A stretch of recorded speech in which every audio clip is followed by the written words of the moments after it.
우리나라 사람들이 특별히 좋아하는 게 바로 치맥입니다. 치킨은 치는 님이라고 불릴 정도로 우리나라 사람들이 자주 먹는 식품인데요. 치킨을 먹을 때 같이 마시는 것이 바로 맥주입니다. 누구나 치맥이 건강에 안 좋은 줄 알면서도 먹는데요. 치맥이 좋지 않은 이유가 막연하게 알코올 성분과 기름 때문만은 아닙니다.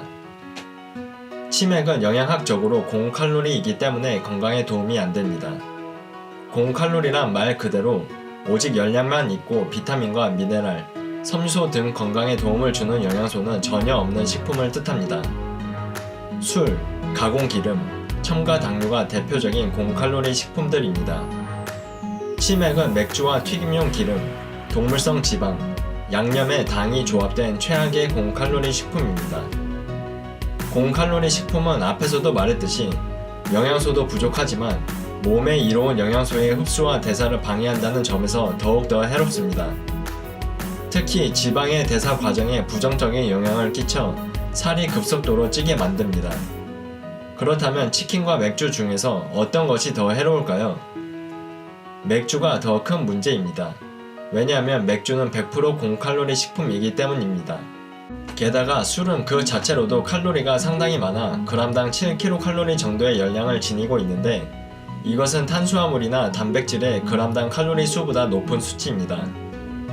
알코올은 다른 에너지원들과 달리 체내에 저장이 되지 않으며 알코올이 들어오면 지방을 비롯한 다른 에너지원의 대사 과정이 모두 중단되고 알코올부터 가장 먼저 대사됩니다. 따라서 술을 마시면서 튀김용 기름 등의 지방을 먹게 되면 이것은 모두 뱃살로 쌓이게 됩니다. 따라서 고칼로리 식품은 최대한 섭취를 줄이는 것이 좋습니다. 미국에서 발표한 자료에 의하면 고칼로리는 하루 총 칼로리의 20% 미만으로 섭취하는 것이 좋습니다. 성인이 하루 동안 약 2000kcal를 섭취한다고 가정할 때 400kcal 미만으로 섭취하는 것이 좋다는 것입니다. 특히 기초 대사량이 적은 아이나 여성일수록 고칼로리 섭취를 줄이는 것이 좋습니다. 그렇다면 실제로 치맥은 얼마나 칼로리가 높을까요? 치킨을 어떻게 요리하는지에 따라 다르겠지만 맥주 한 캔과 작은 치킨 조각 3개 정도만 먹어도 칼로리가 500kcal 정도 됩니다. 그러나 일반적으로 우리는 치맥을 하게 되면 최소한 이것보다는 많이 먹게 되니 치맥을 하는 순간 고칼로리의 기준선을 넘겨버리는 것입니다. 이렇게 말해도 치맥을 포기하는 분들이 거의 없을 텐데요. 그렇다면 그래도 비교적 건강하게 치맥을 하는 방법에는 어떤 것들이 있을까요? 첫째, 튀긴 닭보다는 구운 닭이 좋습니다.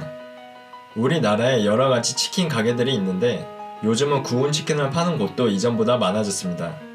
후라이드 치킨은 한 마리에 약 2000에서 3000kcal 정도 나가지만 구운 치킨은 한 마리에 약 1000kcal 정도이기 때문에 가능하면 구운 치킨을 먹는 것이 좋습니다. 튀기지 않고 구우면서 기름이 빠져나가기도 하고 튀김옷 같은 부가적인 재료가 없기 때문에 칼로리가 적게 나가는 것입니다. 둘째, 치킨을 튀길 때 쓰는 기름의 종류가 중요합니다. 기름에는 여러가지 종류가 있는데 대표적으로 대두유, 포도씨유, 카놀라유, 올리브유와 같은 기름들이 있습니다. 닭을 반복해서 튀겼을 때 가장 지방산 조성의 변화가 적은 기름이 올리브유였다고 합니다. 즉 올리브유로 닭을 튀길 때 산화 안정성이 가장 높은 것입니다. 또한 튀기는 횟수가 늘어날수록 기름의 점도가 높아지기 때문에 튀김 재료에 기름이 묻어 나오기가 쉽습니다. 즉 기름을 자주 갈지 않으면 그 기름 성분까지 치킨에 묻어 나와 고칼로리를 더 증가시킬 수 있습니다. 따라서 가능하면 올리브유를 사용하며 튀김 기름을 자주 바꿔주는 치킨집에서 치킨을 드시는 것이 좋습니다. 치맥을 완전히 포기할 수는 없겠지만 가능하면 최소한으로 드시는 것이 건강에 좋겠습니다. 도움이 되셨다면 구독과 좋아요 눌러주세요. 다음에도 도움이 되는 영상을 만들겠습니다.